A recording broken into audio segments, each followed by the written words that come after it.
मेहनत करूंगा।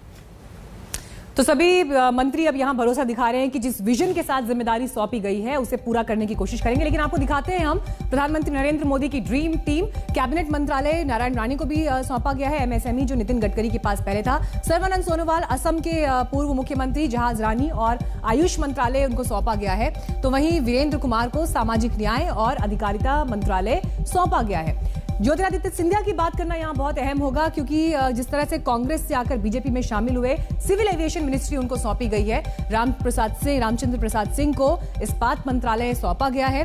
वहीं अश्विनी वैष्णव को बड़ा मंत्रालय, बड़ी जिम्मेदारी, रेलवे और संचार आईटी की जिम्मेदारी दी गई है। वहीं जेडीयू से पशुपति पारस को खाद्य प्रसंस्करण मंत्रालय सौंपा गया है, जो पहले हरसिमरत कौर बादल के पास था, लेकिन वो उनका दल अलग हो गया था एनडीए से।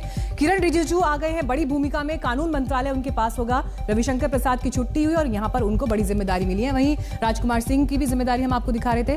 हरदीप सिंह पुरी का रोल यहां पर बहुत बड़ा दिखाई दे रहा है, क्योंकि पेट्रोलियम प्राकृतिक गैस मंत्रालय उनको सौंपा गया है। मनसुख मांडविया को स्वास्थ्य और परिवार कल्याण मंत्रालय की जिम्मेदारी दी गई है। एडिशनल उनके पास उर्वरक मंत्रालय भी होगा। तो वहीं भूपेंद्र यादव को पर्यावरण, वन, श्रम और रोजगार मंत्रालय, पुरुषोत्तम रूपाला को मत्स्य, पशुपालन और डेयरी मंत्रालय की जिम्मेदारी सौंपी गई है।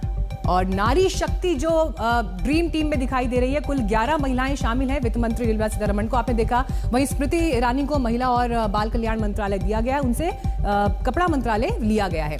शोभा करदलजी को कृषि और किसान कल्याण राज्य मंत्री का पद सौंपा गया है। तो वहीं प्रतिभा भौमिक सामाजिक न्याय और सशक्तिकरण राज्य मंत्री होंगी। दर्शना जरदोश को कपड़ा और रेलवे राज्य मंत्री का ये पद जो है दिया गया, 2 उनके पास ये पोर्टफोलियोज हैं। वहीं भारती प्रवीण पवार स्वास्थ्य और परिवार कल्याण राज्य मंत्री होंगी। मीनाक्षी लेखी की जिम्मेदारी देखिए, दिल्ली से सांसद हैं, विदेश और संस्कृति राज्य मंत्रालय उन्हें दिया गया है। अनुप्रिया पटेल को वाणिज्य और उद्योग राज्य मंत्री का जिम्मा दिया गया। तो कुल मिलाकर ये 11 महिलाएं हैं जो 77 मंत्रियों की इस कैबिनेट में अब शामिल हैं। लेकिन एनडीए के सहयोगियों को भी टीम मोदी में जगह मिली है, क्योंकि कोशिश सरकार की तरफ से ये थी कि हम सबको साथ लेकर चल रहे हैं। एक मैसेज चुनावों से पहले, खासतौर पर यूपी के चुनाव से पहले देने की एक कोशिश जरूर थी। इसीलिए अपना दल की सांसद अनुप्रिया पटेल भी कैबिनेट में शामिल है। यूपी में अगले साल चुनाव है और ये सरकार का एक बड़ा दाव है। जिम्मेदारी माननीय प्रधानमंत्री जी ने जो भरोसा व्यक्त किया है और दी है, मेरी कोशिश होगी मैं अपनी क्षमता के अनुरूप उसके साथ न्याय कर सकूं। दल ने हमेशा वंचित, शोषित, दबे कुचले वर्ग की लड़ाई लड़ी है। उसके लिए हमने संसद में संघर्ष किया है, सड़क से लेकर संसद तक संघर्ष किया है और आगे भी हमारा ये संकल्प जारी रहेगा। और अपना दल ने निरंतर जो कमज़ोर वर्ग है, जो पिछड़ा है, दलित है, दबा कुचला है, उसके लिए काम किया है और आगे भी हम उसके लिए ही काम करेंगे। और मुझे लगता है कि हमारा दबा कुचला, शोषित, पिछड़ा समाज जो है वो हमारे साथ मजबूती से जुड़ा रहेगा। माननीय प्रधानमंत्री जी ने जो मुझ पर इतना विश्वास जताया है, मुझ पर यकीन किया है कि पहली बार चुनाव जीत के आने वाला व्यक्ति को उन्होंने भारत सरकार का कैबिनेट मिनिस्टर बनाया है।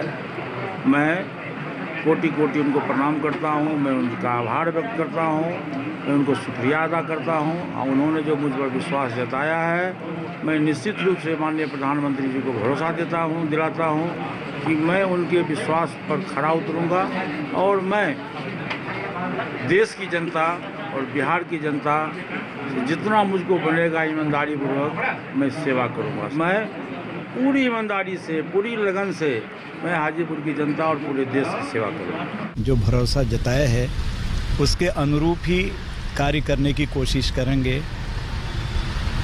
सर्वोच्च कमांडर का जो निर्देश होता है, एक सिपाही उसी के आधार पर काम करता है। हम सब सिपाही के रूप में जिस तरह से अनुशासन होता है आर्मी का, उसी तरह का हमारा अनुशासन है। उत्तराखंड की समस्या को देखें तो मेन वहाँ पर तो पलायन है, बेरोजगारी है और काफ़ी कनेक्टिविटी की समस्या थी, जिसको तो माननीय प्रधानमंत्री जी ने पूरा कर दिया है। और पर जो बैठा व्यक्ति है उस तक डिसेंट्रलाइजेशन करके विकास जाना चाहिए। उनका जो पहले से सूत्र हैं, सबका साथ, सबका विकास, सबका विश्वास, ये बहुत ही गूढ़ मंत्र है। One of the important things is to understand that this is a great opportunity and privilege for me to serve as a minister. It is an opportunity given to me by the Honorable Prime Minister and my party, and I hope to deliver on their expectations of me. I think this is about an opportunity to serve the country as part of the overall mission that the Prime Minister has laid out. तो एक बड़ा cabinet विस्तार, एक बड़ा संदेश देने की कोशिश, आगे मंत्री किस तरह से काम और अपने विजन को लेकर बात कर रहे हैं, आपको दिखाते रहेंगे। एक ब्रेक के बाद फौरन लौटेंगे।